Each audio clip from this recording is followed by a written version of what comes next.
Holy fuck, it's Ed Campbell. Jesus Christ. I told you I was magic. Yeah, how'd it get here? I know. How you doing, mate? I'm doing well, how are you? Good, thank you. Obviously, it's been a busy day in Parliament, and sort of Ed, myself, not you, myself, Ava and Sean were watching Boris and the Privileges Committee, and every so often I'd hear you just kind of like go, oh my God, as you were on the Casey Committee, the other massive thing that was happening in Parliament today. So give us your top line thoughts about what happened in that committee hearing. So obviously, it was a committee in looking at Baroness Casey's landmark report in which she's judged the Metropolitan Police to be not only institutionally racist, but it's now institutionally sexist. Which is just shocking to go with all the... Yeah. I mean, with the Met Police, I do get this feeling, you know, the Stephen Lawrence inquiry finds the Met institutionally racist. You know, that is getting on for, what, 30 years now? Following the Daniel Morgan murder, I've forgotten the name of the actual report, but that found the Met Police to be institutionally corrupt again, decades ago. And seemingly nothing's changed. I think actually the most important point that Casey was making in this report, one of the members of the committee, Adam Holloway, he said, surely the officers in this, the officers would feel quite bad that they're being called institutionally racist when they're not. But she makes the point, no, they are. We have evidence for this. We've spent time with the Met. We have evidence. This is not conjecture in any way. She's so clear that the Met police officers treat the public badly, they treat each other badly, and all of that is just compounded by the institutional racism, sexism, homophobia. Every single form of bigotry is just compounded by. It's not just one bad apple. It's like they're a horrible apple tree, and it should be cut down at the root, burned, scorched earth policy to apples. When it comes to the death to apples. When it comes to the Met Police. So we'll watch a clip of that, shall we? Yeah, let's. I mean, it's wonderful to see such extraordinary energy and perception over this thing. This is a genuine question. I look around here and we've got loads of cops in Parliament and so on, and if I was them being told that they were somehow institutionally racist, I think I'd be quite upset. I mean, I can't speak to the procedures and protocols that you referred to, but in terms of the men and women in the Metropolitan Police Service, why do you say it's institutionally racist? Because the vast majority of them are not. So it really is a question. Why do you say that? I think, dare I say, that I've had it in the last couple of days that people have referred to sort of, you're very powerful, you're very emotional. And don't think for a moment that behind this is a very steely, determined weight of evidence. So I can tell you, without any conjecture, that almost 50% of black police officers in the Metropolitan Police experience racism. That's evidenced. It's not conjecture. It's not anything else.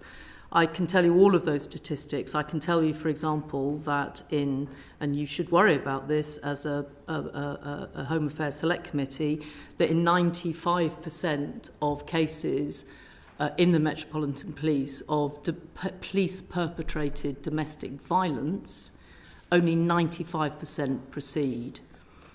And also, can I really come to this issue of institution and the word institutional? McPherson did not say that, in fact, he almost, I think, gifted the Metropolitan Police at that time, because he said it's not that anybody is individually racist, it is that the organisation is institutionally racist. And that really, in a way, is saying that your procedures and your systems are institutionally racist, rather than suggesting that any officer individually was racist. What I'm saying is actually worse than that. I am saying that we have homophobic, sexist and racist police officers serving in the Metropolitan Police Service, many of whom are regularly in the newspapers at the moment for misconduct complaints. And at the same time, I am saying that they treat each other very poorly with prejudice, and on top of that, there is institutional, systemic and organisational bias. That question from Adam Holloway there was really revealing to me, because I think there is a gap between perceptions and views of the police in society, and it's basically class-based. If you are an MP, a police officer is someone, usually with a gun, standing at the front of Parliament, someone like PC Keith Palmer, for example, who literally dies defending Parliament from attack. If you are a normal person and you have anything stolen, if you get assaulted, if you are sexually harassed and you go to the police, they basically work as a verification service for insurance. They basically give you a crime number, and then you go to your insurance and say, yeah, my bike got stolen. They say, have you got a crime number? You say, yes, I do. They check with the police and they go, okay, here's the value of your bike. They don't actually investigate what's happened to your bike. Now, this isn't a vendetta from me because someone stole my bike, which they did. We're launching the campaign. Yeah, bring back all these bikes. We're going to fuck these guys up. But I think it's revealing that he basically says, you know, fucking Jeff over there is not racist. But it's also, how the hell would Adam Holloway know that? Yeah. Because, you know, if he's being racist, he's not being racist to Adam Holloway. He's an old white guy. There's no... I think people's perception of racism in police is so black and white in that, no, the police are good. The police are goodies because we should treat people to grow up to respect law and order, respect the police. They can help you and they will help you, and that's what they're designed to do. When was the last time that was actually true for everyone in this country, that they could go to the police and be expected to be treated with respect, expect like a positive outcome for an investigation? And it's the discourse surrounding these issues is like just miles behind. Like we made the point earlier, there's report after report after report on the institutional failures of the Met Police. There was I don't know his name, but there's a Met Police commissioner in the 70s who was brought in to kind of like root up corruption within the Met, and he described it as coming. So I think he came from the Leicestershire Police Force or Leicester's Police Service, and he described it as coming from like a leper colony into like a colonial outpost. Like that was how alien he felt within that service. And that was 50 years ago. Yeah. It's so damning. And also, which I thought was quite damning, I didn't get the impression that a few of the members of that select committee had read the report in its entirety. Oh yeah, go on. Because there was quite a few occasions where one of the members of the select committee would make a comment or point something out, and Baroness Casey would go, "That's in the report." like the leper quote that I just, or the leper point. Yeah. Diane Abbott says, "I read this man from Leicester's autobiography," and he says it there. And Baroness Casey goes, "Oh, that's funny. It's in the report too." So it is a really long report. It's like 366 pages. Yeah. But you are the Home Affairs Select Committee. It's kind of what you want to be doing. Yeah. I think that is that not base level expectations? If that's obviously that's not, we're not here to discuss the feelings of the Home Affairs Select Committee because we'd be here all day. But I think if that's the just try. Come on, try. Yeah. Put your finger out a wee bit. For sure. Another clip. Yeah. I mean, just coming to the point, I mean, this is just so staggering that if you think that David Carrick, multiple rapist, had 9 non-crime incidents between 2000 and 2019, 5 public complaints, including the one where he dragged a woman down a staircase by her throat. He got through his initial vetting in 2001. He passed his probation in 2003, despite the fact that they knew if they bothered to look, which is what Jessica did behind us on all of these cases. He passed his probation in 2003. God alone knows how. He had checks done to become a firearms officer in 2009, so we knew about the DV. You know, nobody checked, and this is what's so staggering about this organisation. And then he was re-vetted in 2016 that was delayed by 5 years. And people are saying, I'm being tough on the cops. I'm being tough. They treated those women with utter disrespect by not making sure that their systems were able to do what is common sense in other organisation. In any other organisation, that you would put 2 and 2 together. And if one of those women hadn't heard Susan Everard's victim impact statement reported in the news, it was because of her coming forward that that man was stopped. So the stakes are incredibly high. you get David Carrick, and that follows Wayne Couzens, Sarah Everard's killer. And I know these are sort of the most high-profile cases, and not that, you know, they're people that have murdered women, they're people that have raped women, or in Carrick's case, multiple women.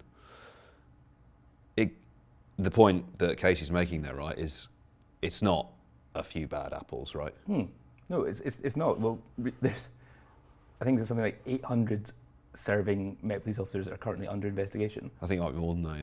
I think it's just so disheartening to think that I was reading today, just kind of, it was like essentially a list of dreadful things that Met Police officers have done, even in the last year. Like in the last year, a 15-year-old schoolgirl was strip searched at school because they thought they had cannabis on her.